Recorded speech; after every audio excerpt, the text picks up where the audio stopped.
Karena udah mau memasuki tahun baru, mungkin udah waktunya buat kita menjawab beberapa pertanyaan dari kalian. Dan memang pertanyaan yang masuk lumayan seru-seru.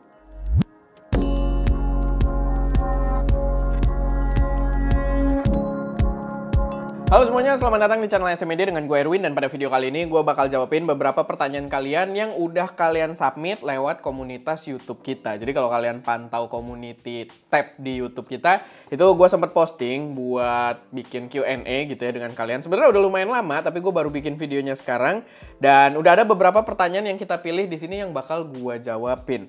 Karena nggak mungkin gue jawab semua juga ya. Terakhir gue cek jumlah komennya tuh kayak ada 73 di sana, luar biasa. Dan pertanyaannya tuh lumayan teknis-teknis semua ya. Mungkin karena memang Esteh sangat-sangat teknis selama ini, jadi kita kurang ada kedekatan gitu yang sifatnya emosional. Mungkin ke depannya gitu ya, biar lebih oke. Tapi ya, balik lagi gue akan jawab pertanyaan kalian di sini yang gue harap bisa jadi referensi buat teman-teman yang lain juga. Tapi sebelum masuk ke pertanyaan pertama, gue pengen ngingetin dulu kalau ada lomba foto bulanan dan di bulan Desember ini sampai awal Januari itu hadiahnya bener-bener gokil. Kamera profesional Sony A74. Dan lombanya sendiri ini powered by preset creature kita yang merupakan preset Lightroom paling canggih di Indonesia saat ini karena udah powered by AI yang bisa auto select subject dan mengatur warna berdasarkan selection tersebut.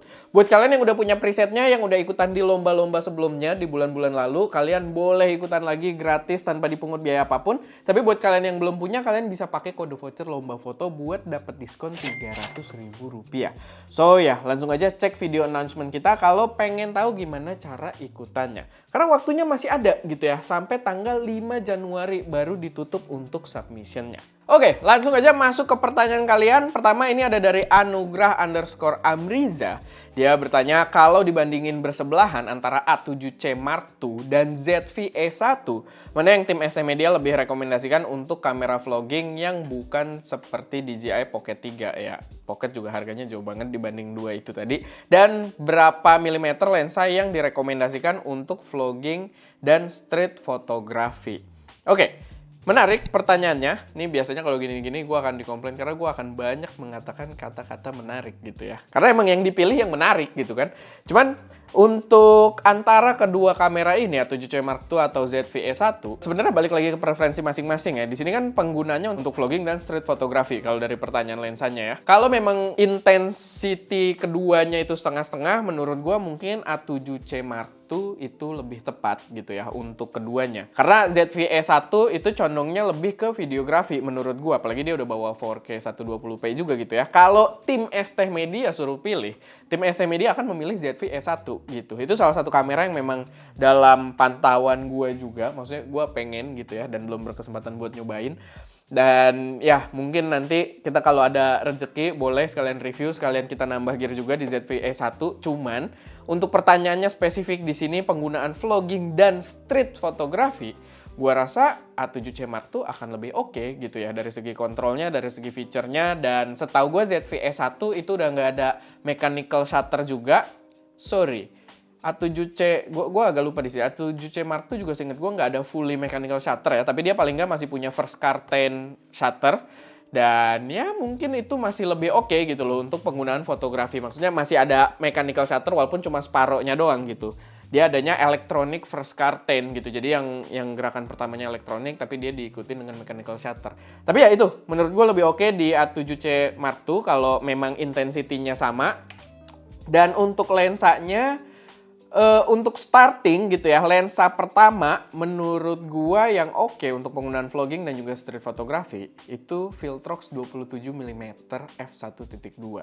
Sebenarnya agak rumit di sini karena untuk vlogging itu kita pengen lumayan wide. Gue pengen merekomendasikan 13mm gitu ya. Tapi untuk street photography, terlalu wide itu nggak enak menurut gue gitu. Karena kita jadi harus deket dengan point of interest-nya, dengan subjeknya. Sehingga ya sweet spot-nya 27. 27 itu soalnya yang gue rasain ya ketika kita bawa buat video creator, itu buat video talking head cakep, bokehnya tetap dapet gitu ya. Tapi dia nggak seluas 13, jauh kalau dibandingin 13 gitu ya. Jadi kalau kita bawa street pun kita masih bisa dapat bokeh-bokeh yang oke tanpa harus terlalu deket dengan orangnya. Tapi ini balik lagi preferensi juga. Kalau gue itu lebih prefer untuk vlogging lensa se-wide mungkin, dan kalau untuk street photography gue kalau bisa tele sih tele gitu ya, karena agak nggak enak gitu kalau moto berdekatan dengan si subjeknya kalau street photography gitu kan. Tapi ya balik lagi, gue akan ingetin ini preferensi masing-masing. Tapi menurut gue untuk starting point, Viltrox 27mm f1.2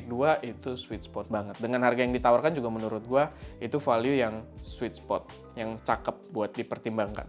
Oke, masuk ke pertanyaan yang selanjutnya. Ini dari Reza 2067. Ini ada diedit tulisannya, gue nggak tahu apa yang diedit, tapi pertanyaannya adalah, ambil kamera mana? Fujifilm X-H1 atau X-S10 buat fotografi alam dan ayang? Sekalian saran lensa buat foto hobi, terutama night fotografi dan astrofotografi dengan harga yang terjangkau dan pas untuk spesifikasinya. Karena di sini yang dia jelasin, balik lagi ya, semua jawaban gue itu sifatnya mungkin subjektif gitu ya. Mungkin ini tergantung gue sendiri, tapi ya semoga aja bisa jadi referensi buat teman-teman. Cuman kalau gue, antara dua ini, gue akan memilih XS10. Kenapa? Karena di sini dia tidak ada, apa ya, kameranya tuh nggak dilihat klien gitu. Tidak ada fotografi profesional yang melibatkan klien. Kalau ada kliennya, akan jauh terlihat lebih profesional menggunakan XH1. Tapi kalau kita ngomongin soal teknologi, XS10 itu udah lebih mumpuni dibandingkan XH1 gitu ya. Apalagi penggunaannya juga nggak yang kayak fotografi cepet gitu atau yang fotografi butuh ketahanan banget. Gue yakin foto alam yang dijabarkan di sini juga yang dia mention di sini bukan foto alam yang bener-bener kayak landscaper gila gitu ya, yang kondisi ekstrim dan lain sebagainya. Jadi menurut gue XS10 akan lebih oke, apalagi ya kalau motoin ayang sendiri gitu kan, yang nggak mau kelihatan ribet juga dan simple kameranya, ya XS10 menurut gue lebih oke. Dan buat video pun dia masih dapat gitu, spek videonya masih lebih tinggi dari X-H1. Lalu lensanya buat foto hobi, terutama night fotografi dan astrofotografi yang harganya terjangkau. Mungkin gue nggak bisa spesifik lensanya ya, nggak kayak tadi yang 27 segampang itu. Cuman menurut gue kalau ngejarnya astro atau night fotografi, coba untuk pakai lensa manual dulu aja. Lensa manual tuh pilihannya banyak dan harganya murah-murah ya. Kayak under 2 juta tuh udah dapet yang bukaan gede-gede dengan vokal yang lumayan ya, kita bisa pilih juga vokal-vokalnya tuh yang medium, yang jauh itu ada. Dan untuk astrofotografi apalagi kalian nggak terlalu butuh autofocus juga gitu. Kalian justru biasanya ya udah fokusin lensanya di infinity aja. Jadi menurut gue itu adalah itu adalah pilihan yang tepat kalau memang konsepnya ke situ. Kalau night fotografinya ya kayak di kota atau gimana, ya apalagi sama ayang gitu kan, yang kayak simple gitu langsung foto, ya kalian manual fokus pun nggak terlalu ribet gitu. Menurut gue bukan yang kejar-kejaran kayak sport dan lain sebagainya gitu ya, bukan kayak hunting wildlife gitu kan. Jadi menurut gue sih dalam kondisi ini cobain lensa-lensa yang manual gitu, karena lensa manual juga sebenarnya banyak yang seru-seru, walaupun gue nggak bisa spesifikin di sini. Gue sendiri bukan pengguna lensa manual ya, maksudnya kita pernah nyobain ya paling TT Artisan, Seven Artisans, jadi ya itu yang kita rasain oke banget. Cuman ya balik lagi tergantung kebutuhan kalian di focal length dan juga ininya. Dulu sih yang lumayan bagus gue pernah pakai buat Fuji dan gue pernah review juga, itu Meike 35mm. Cuma gue nggak tahu masih ada yang jual atau nggak Meike ini, soalnya gue udah lama banget nggak denger gitu ya produk barunya. Tapi dulu gue pernah review, itu harganya under 1 juta, bahkan terakhir tuh gue sempat ngecek kayak udah 2 tahun lalu, itu harganya sempat 650.000 gitu. Dan itu menurut gue oke banget, karena dia color fringingnya juga tipis, walaupun ya lensa manual biasanya sih, apalagi lensa murah gitu ya, ya color fringing gitu-gitu akan tetap ada, cuman ya masalah seberapa buruk aja gitu. Tapi ya menurut gue itu secara value oke banget, cuman gue nggak tahu masih ada yang jual atau enggak. Tapi ya itu sedikit jawaban dari gue, semoga bermanfaat. Lalu ini ada dari Joy Satria 2098. Untuk jangka panjang seperti kemudahan servis, variansi lensa, kamera yang masih mumpuni di masa depan saat teknologi cepat berkembang, itu bagusan A72 atau A6400. Gue akan memilih A6400. Sejak 4 tahun lalu gue disuruh milih kedua itu, gue akan memilih A6400 gitu ya. Karena perkembangan teknologinya dari A72, walaupun dia sensornya full frame, tapi ke A6400 tuh gapnya lumayan tinggi gitu perbedaan teknologinya.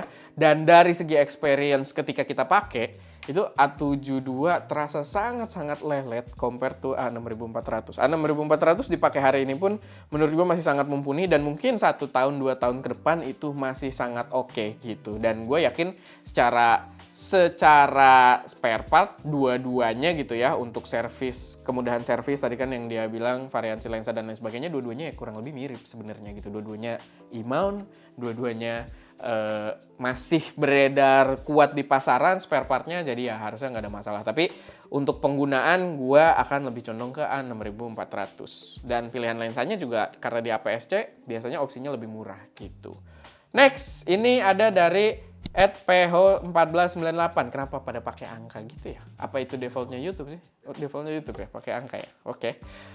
Kenapa review kamera kesannya cuma baca spek, no head, tapi testing di lapangan masih kurang, ujung-ujungnya foto kucing. Toh ST juga udah kerja tim, mungkin bisa dibagi lagi tugasnya. Semoga bisa jadi bahan masukan yang bermanfaat. Walau cuma baca spek, saya tetap nonton kok. Thank you atas masukannya. Jadi komen yang awalnya pas gue baca memang agak-agak nyelekit gitu ya dan bikin sebel. Tapi menurut gue fair gitu, pertanyaannya fair dan gue rasa gue bisa jawab kenapa review kameranya cuma baca spek doang. Cuman gini, kalau dari kita, in our defense gitu ya, review kamera juga sebenarnya nggak segampang itu sih. Karena gini, waktu kita pinjem kameranya, waktu kita bisa berbentrokan dengan lagi nyobain kamera lain atau lensa lain.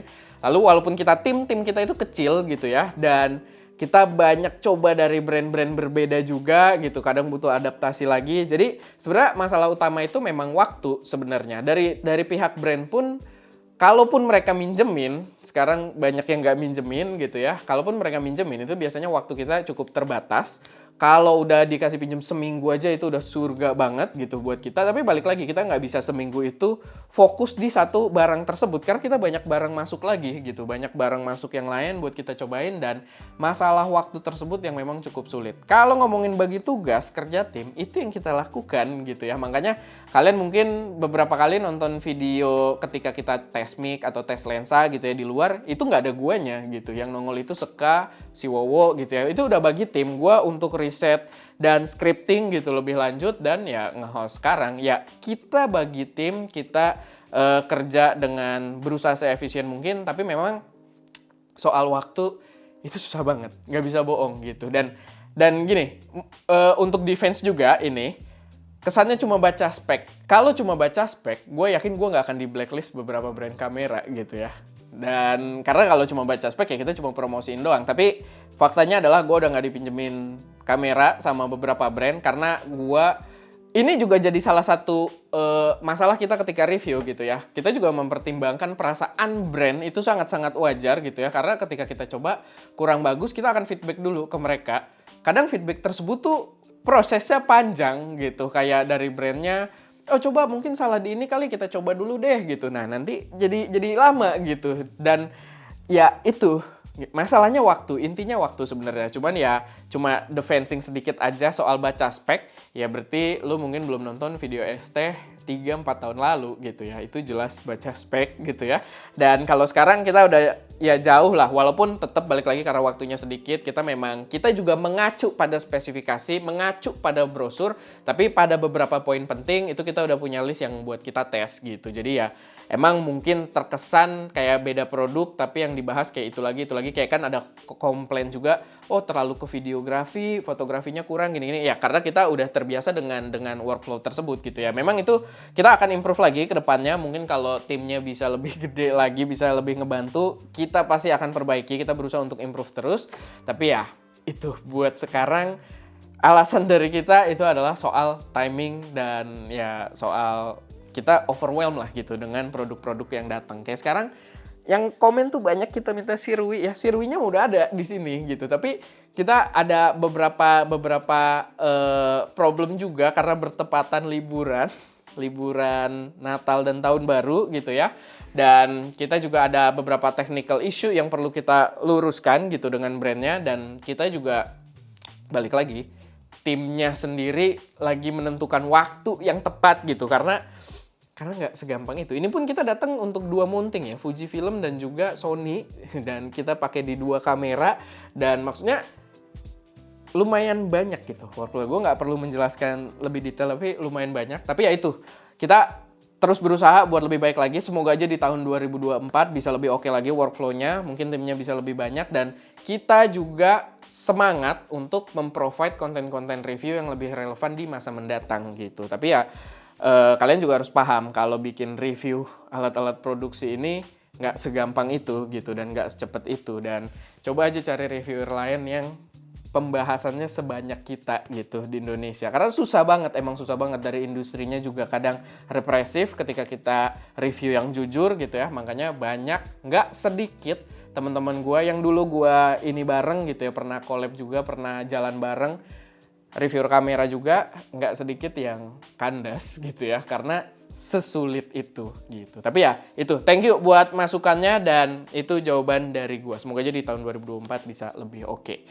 Lanjut dari Fish HD _ nunggu video alasan Nikon adalah brand terbaik. Jadi buat yang nggak tahu, kita emang ada dulu itu bikin series alasan brand bla bla bla adalah brand terbaik gitu ya. Kamera dari brand tertentu brand terbaik, dan gue memposisikan diri sebagai fanboy dari masing-masing brand.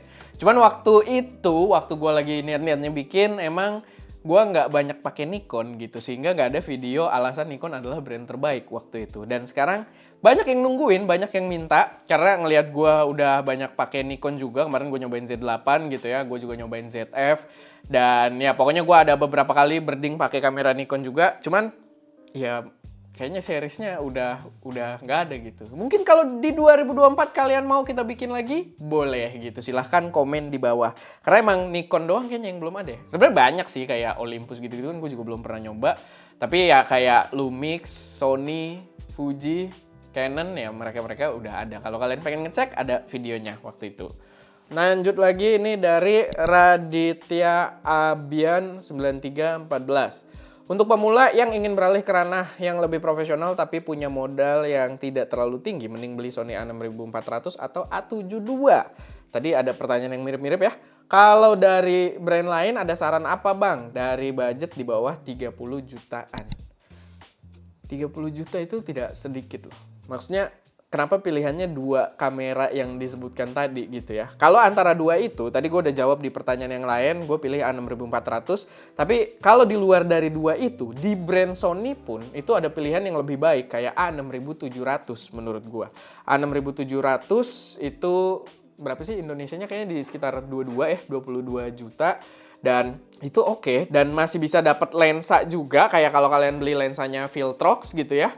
Viltrox atau Sirui nanti harganya juga cukup budget, masih di sekitar 5 jutaan. Sirui nanti setahu gua, ya kita lihat nanti. Cuman ya itu pilihannya di bawah 30 juta masih banyak yang oke, dan 6.700 menurut gua akan jauh lebih baik gitu. Cuman gua kan nggak tahu ini mungkin yang disebut budget buat keseluruhan sama gear-gear pelengkapnya. Cuman gue sih kalau ada budget segitu ya kamera lensa dulu yang gue fokusin, dan menurut gue A6700 akan lebih oke. Kalau brand lain ya kayak XS20, XT5 agak tinggi sih, karena kalau XT5 mungkin nanti beli lensanya agak repot. Jadi XS20 paling kalau Fujifilm. Kalau dari Canon R7 tuh berapa ya? Kayaknya R7 juga sekitar segitu ya. R7 bukan R10 kan masih di bawahnya lagi, tapi R7 apa dekat XT5 ya? Jadi ya kalau dia 25-an sih agak susah karena lensanya nanti harus ini. Cuman ya kalian sambil cek aja gitu ya. Gue juga nggak semuanya gue hafal di otak gue gitu. Tapi ya itu beberapa pilihan menurut gue under 30 jutaan. Kalau mau stay with Sony, 6.700 jauh lebih oke menurut gue gitu ya. Tinggal pakai lensa Viltrox atau Sirui. Atau ya dari brand-brand lain pun kayaknya banyak yang oke-oke juga gitu ya. Balik lagi preferensi, tapi itu yang rekomend dari gua gitu. Oke, lanjut dari I don't know 8131. Kamera entry level terbaik yang benar-benar entry level menurut lo apa, Bang? Sebenarnya dulu entry level tuh lumayan rumit ya di ranah kamera sekarang. Kalau dulu gua akan jawab M50. Gue suka banget M50 sebagai kamera entry level. Sekarang dengan Canon di jajaran RF-nya, gua agak susah gitu ya, kayak R100 apalagi, kalian tahu gue bikin R100 itu lumayan keras. R50 so-so lah, oke gitu ya. Maksudnya masih bisa dipakai, cuman harganya memang terasa agak lumayan tinggi. Tapi dulu tuh sweet spot gue M50. M50 tuh cakep banget gitu. Dan untuk saat ini, satu-satunya yang memegang posisi seperti itu cuman ZV E10. Menurut gue ya, kamera entry level terbaik, kamera mirrorless, di sini kita berbicara entry level terbaik. Menurut gua ZV S10 dengan value yang terbaik gitu ya. Tapi kalau kalian kayak pengen nyoba ya di bawahnya lagi entry level, karena ZV S10 kan ya harga-harga 10 juta juga gitu ya. Kalau kalian mau di bawahnya lagi ya mungkin kalian bisa coba kayak Panasonic Lumix G7 gitu ya. Dan ya mungkin beberapa Canon N3 M series itu oke, cuman ya balik lagi M series sudah mulai discontinue dan udah mulai ditinggalkan mountingnya, jadi agak susah buat merekomendasikannya. Cuman ya itu, untuk sekarang paling ZV S10. Kalau kalian vlogging, entry level terbaik adalah DJI Pocket 3. DJI Osmo Pocket 3 itu bener-bener cakep banget kalau buat vlogging gitu ya. Oke, kita lanjut lagi dari Rio Datebayo. Oke, itu sebuah kata kali di Jepang ya. Rio Datebayo, ya kan? Lu tau artinya? Ya. Atau Rio-nya nama dia gitu ya. Oke, kita lanjut. Sony A6400 bisa rekam langit malam berbintang nggak bang? Kayak A7S. Kalau kita ngomong bisa aja. Tinggal disesuaikan dengan lensanya yang bukan gede juga. Cuman memang ada limitasinya. Sensitivity dari sensornya itu jelas jauh dengan A7S tetap. Bukan jelek. A6400 itu sensitivity ISO sensornya itu tetap terbilang bagus untuk kelasnya, tapi tetap bukan levelnya A7S. Karena A7S dia menggunakan sensor udah full frame yang bisa nangkep cahaya lebih banyak gitu ya, dan sensitivity-nya juga tinggi gitu dengan megapiksel sensornya yang kecil.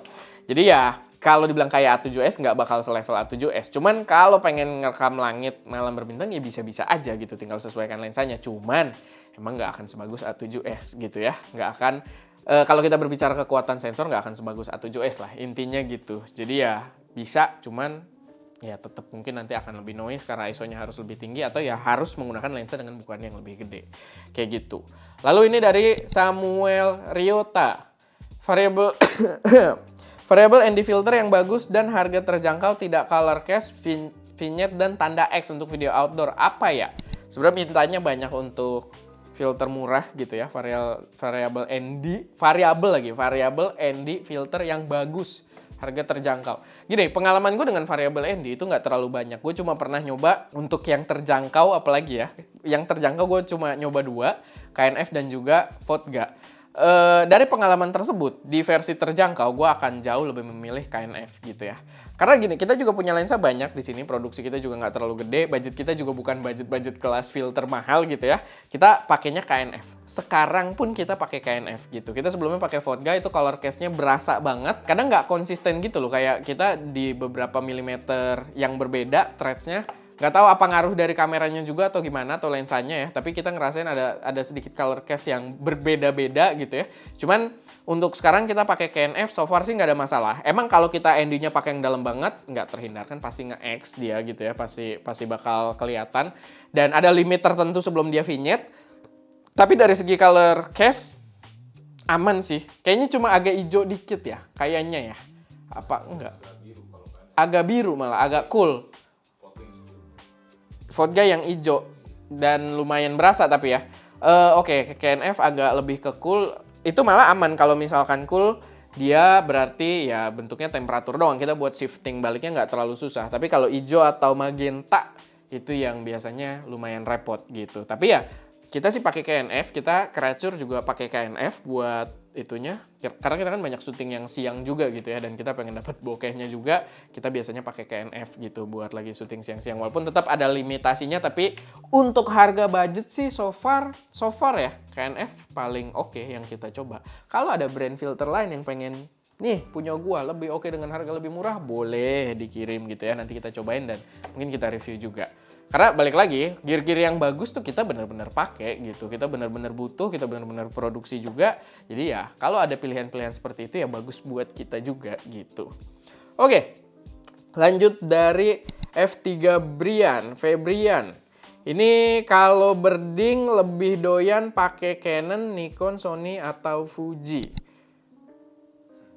menarik, masing-masing punya plus minus juga. Tapi gini, gua paling suka birding itu pakai Canon. Gua waktu nyobain birding pakai Canon R3 itu enak banget, dan waktu itu gua belum ada perbandingan loh. Gua pertama birding setahu gua ya, yang proper itu pakai Canon R3. Waktu gua diajak buat birding di daerah Pantai Indah Kapuk di piknik kapal gitu ya.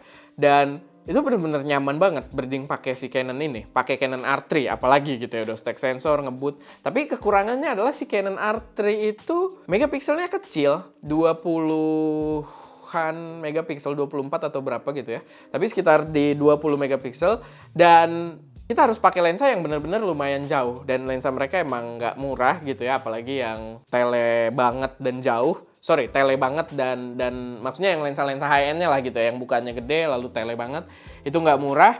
Dan ketika kita ngambil gambar, cropping itu lumayan susah di situ. Jadi kita harus udah langsung mendapatkan ya komposisi yang kita suka gitu. Kita nggak bisa agak jauhan dikit dan nanti di cropping, karena balik lagi megapikselnya kecil. Tapi ini spesifik juga ya, ngomongin per kamera gitu, R3 gitu. Gue waktu pakai R3 yang gue rasain seperti itu. Tapi dari segi experience nggak perlu adaptasi banyak dan rasanya tuh seru gitu. Jadi seru banget gitu buat ngebirding pakai itu. Dan ya balik lagi mungkin masalah user experience Canon yang emang bagus juga, dan autofocusnya juga juara banget. Canon termasuk juara ketika gue lagi birding untuk autofocusnya. Nikon, gue juga suka, tapi gue butuh lumayan adaptasi gitu ya ke kamera Nikon. Mungkin balik lagi karena gue juga bukan pengguna Nikon yang lumayan lama gitu ya. Jadi pas gue pakai tuh ada beberapa bahasa yang agak berbeda, pengaturan autofocus yang agak berbeda. Walaupun autofocusnya cukup, gue sih nggak bilang bagus ya, karena gue beberapa kali birding pakai Nikon itu dia, walaupun ini flagship ya, Z8 itu masih beberapa kali dia tidak menemukan si burungnya. Dan waktu itu gue sampai ngomong langsung ke bosnya Alta, itu distributornya Nikon di Indonesia. Gue ngomong langsung, dia kayak nggak terlalu ngedetek. Dan abis gue ngomong, kalian boleh cek itu di tahun 2023 ini, belum lama ya, sekitar semester 2, Nikon ngeluarin firmware baru, itu memang untuk bird gitu ya. Jadi sebelumnya tuh nggak ada bird, sebelumnya gue harus pakai hewan.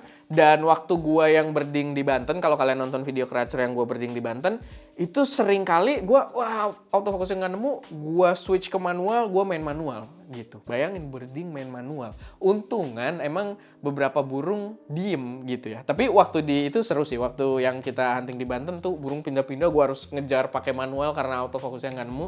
Tapi ya itu, dia autofocusnya nggak sebagus si Canon yang gue rasain, cuman megapikselnya tinggi, 45 gitu ya, 2 kali lipat gitu. Jadi ketika gue mau thread agak jauh, mungkin keterbatasan lensanya, gue kan nyobain 2 kali juga ya. Ada pakai lensa 600, ada pakai lensa 800 ya kalau nggak salah. Apa 900 sih, gue 800 ya. Pokoknya ada 2 kali gue nyoba lensanya yang agak kecil sama yang gede banget tuh. Kayaknya 1.400, 1.600 deh. Pokoknya ada 2 kali gue nyoba gitu ya, focal length-nya. Gue agak-agak lupa juga, balik lagi banyak banget yang kita cobain. Tapi gue nyoba 2 kali, dan pas pakai yang agak jauh pun, itu beberapa kali gue dapet. Walaupun, aduh kayaknya jauh nih di kamera kelihatan, aduh susah nih, jauh banget. Tapi karena dia megapikselnya di 45, gue bisa cropping tuh lumayan dalam gitu. Lumayan banget buat ngatur komposisi lagi, dan dapet gambar yang tetap bagus dari hasil cropping tersebut. Tetap tajam, tetap detail gitu. Jadi ya itu kelebihannya ketika gue pakai Nikon Z8 buat birding gitu ya. Itu dari segi Nikon. Lalu buat Sony kita sempat birding nggak sih? Kayaknya belum pernah ya. Tapi gue yang proper belum, tapi gue pernah waktu di Singapura, waktu peluncurannya A6400 dulu, sama A7R Mark IV. Sekarang kan R udah 5 ya. Tapi A7R Mark IV tuh dulu gue sempet dibawa sama Sony Indonesia. Waktu itu gue ke kayak kebun binatang di Singapura. Itu dia luar biasa sih autofokusnya ya. Sony itu autofokusnya luar biasa. Dia autofokus hewan dan burungnya, maksudnya yang matanya hitam full yang kita nggak lihat itu mata, itu dia ngedetek gitu. Jadi ya kelebihan Sony dari dulu autofokusnya emang gokil banget. Sama pilihan lensa yang luar biasa. Dibandingkan sama brand yang sebelumnya tadi ya, Canon, Nikon gitu ya. Sony pilihan lensanya luar biasa gitu, dari dia sendiri, dari lensa third party gitu, itu banyak banget gitu ya. Termasuk kita kayak hunting pakai zoomnya Tamron, itu juga banyak opsinya gitu kalau kalian pakai kamera Sony itu. Jadi ya Sony juga oke banget buat birding. Sama Fuji ini menarik sih, karena Fuji ini ngebuka perspektif gua. Ketika gua hunting dengan Fuji dengan angka milimeter yang nggak sesignifikan itu, kok dapet gitu ya. Jadi ini yang bikin gue kepikiran gini, pas gue pakai Fuji, karena dia sensor APS-C, otomatis dia dengan focal length yang nggak sejauh itu, dia tetap dapat jauh gitu. Karena kita berbicara soal equivalensinya gitu ya. Dan itu membuat gue berpikir, mungkin ini penyebab orang-orang itu doyan birding itu pakai Lumix dan Olympus, terutama Olympus. Di komunitas birding yang gua suka lihat gitu ya. Walaupun gue nggak aktif juga, cuman kadang ngeliat aja, orang kok birding pakai Olympus ya? Emang kan autofokusnya jelek gitu. Kan Lumix apalagi gitu ya, autofokusnya jelek. Tapi mungkin dengan sensor lebih kecil micro four third, yaitu tadi dengan setup yang nggak terlalu gede. Gue waktu pakai Fuji juga setupnya nggak gede waktu kita di baluran ya. Padahal lensanya zoom 150 sampai 600, tapi dapet gitu, dapet cakep, bisa deket, dan setupnya the whole setup kamera dan lensa itu nggak gede gitu. Walaupun kita pakai X2S sih, kameranya lumayan gede, tapi the whole setup akhirnya kecil juga karena lensanya nggak terlalu gede. Dan itu lensa zoom gitu, walaupun bukannya nggak terlalu gede sih. Tapi ya itu membuat gue berpikir crop sensor kayaknya asik gitu loh. Dan perspektif gue mulai kebuka juga karena waktu gue nyobain si Nikon kan, gue tadinya pengen mengandalkan autofocus, beberapa kali gue malah pakai manual gitu. Jadi makanya kayaknya hunting pakai Olympus tuh seru gitu ya buat birding. Gue pengen coba di masa depan, mungkin semoga aja gue dapet kesempatan buat nyobain kameranya. Tapi ya itu salah satu yang buka perspektif gue juga. Fuji oke, di X2S juga autofocus udah lumayan oke, tapi levelnya agak mirip-mirip si Nikon, belum di levelnya Sony sama Canon gitu ya untuk autofocus ya. Dan setupnya jadi enak, nggak terlalu berat. Paling yang gue sayangkan adalah pilihan lensanya. Native-nya Fuji sendiri buat kebutuhan super telefoto itu nggak banyak.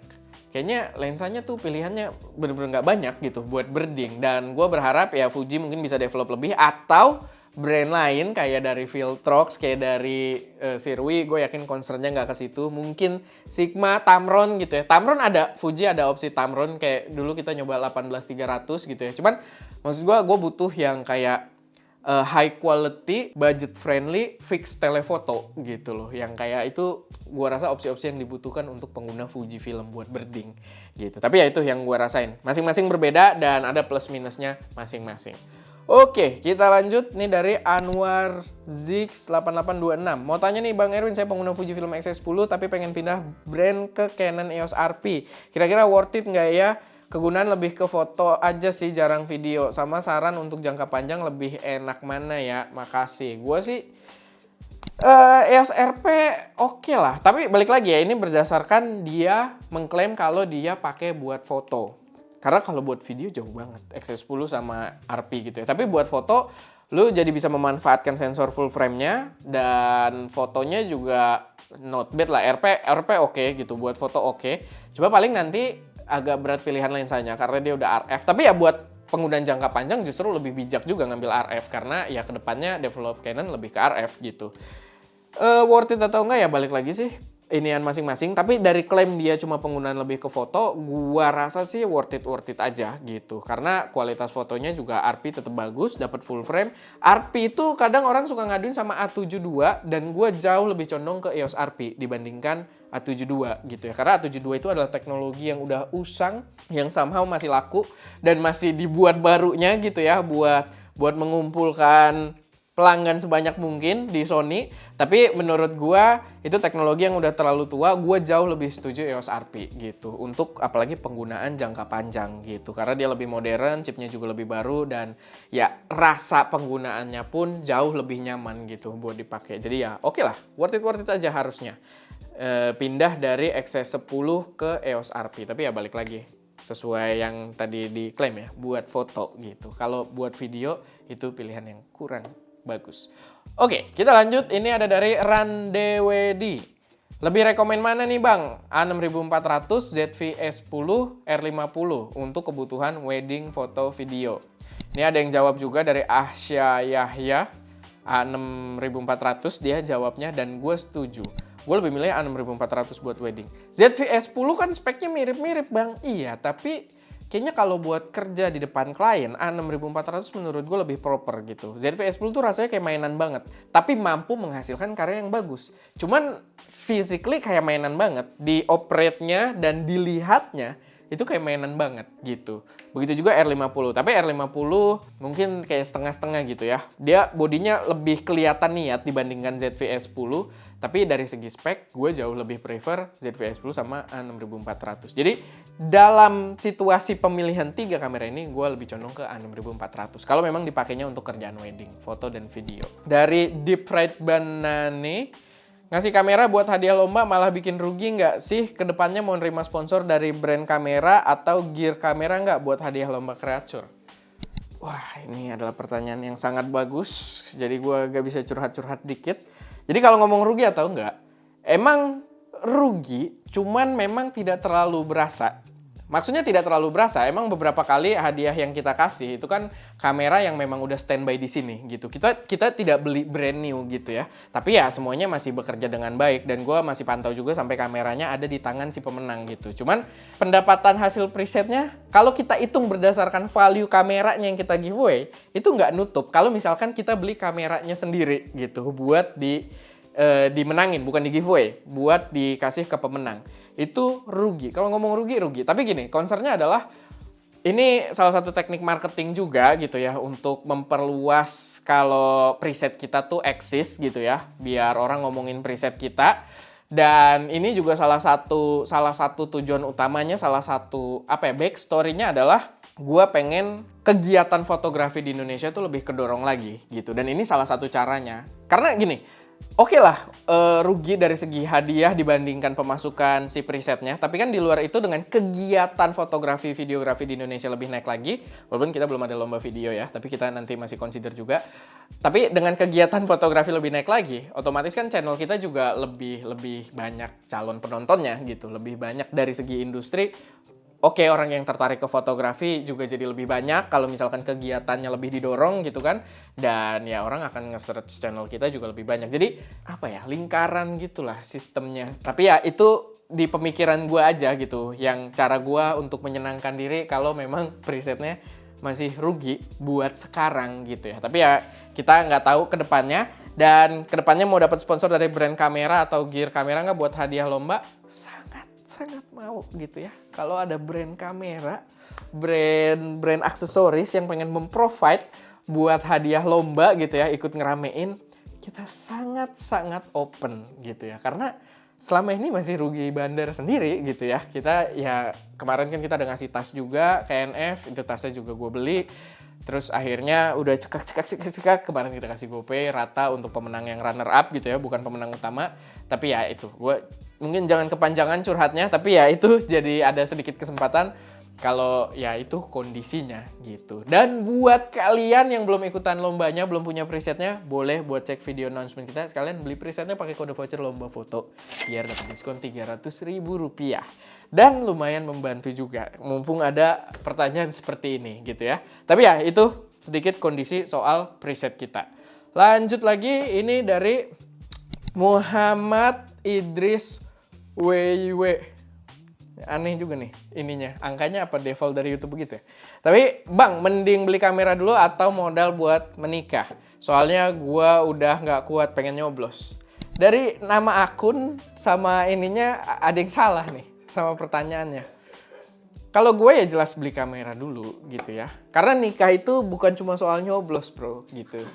Jadi nikah itu lu harus punya penghasilan yang mateng. Salah satunya adalah lu punya profesi yang jelas. Salah satunya mungkin dengan beli kamera, ningkatin skill, cari kerjaan gitu ya. Baru nikah gitu. Bukan soal nyoblos. Kalau ya mungkin tabu, tapi lu punya tangan kan. Itu aja dulu gitu. Jadi jangan salah konsep gitu. Kalau lu milih untuk nyoblos dulu, maksa nikah, keluar biaya dan lu tidak punya skill atau profesi yang jelas, stres ntar hidup lu gitu. Ntar susah banget. Tapi ya itu jawaban dari gua gitu ya. Lanjut lagi, ini ada dari Rahmatun M013.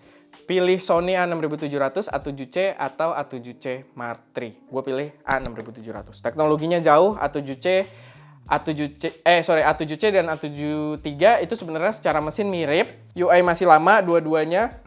Kodek video masih jelek dua-duanya. A6700 walaupun sensor lebih kecil tapi teknologi semua lebih maju dari segi UI. Dia udah ada AI prosesor juga sampai dia udah bisa naruh loop gitu ya di dalam videonya, dan videonya formatnya paling komplit gitu. Kalau yang A7C dan A73 masih XAVCS doang, sekarang di A6700 itu udah ada HS dan SI gitu. Jadi udah komplit banget.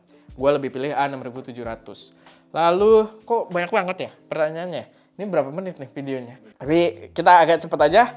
Indo Truck Bus Spotters nanya, Bang, kalau untuk buat video sama foto, mending Sony ZV-E10 atau Canon M50? Saat ini gue akan pilih ZV-E10 karena mountingnya di E-mount lebih aman, dan sebenarnya nggak usah itu secara spesifikasi juga, karena harganya setahu gue udah nggak sekelas sekarang ya. Tapi secara spesifikasi ZV-E10 lebih mumpuni menurut gue dibandingkan M50 gitu. Lalu dari, ini pertanyaan terakhir ternyata.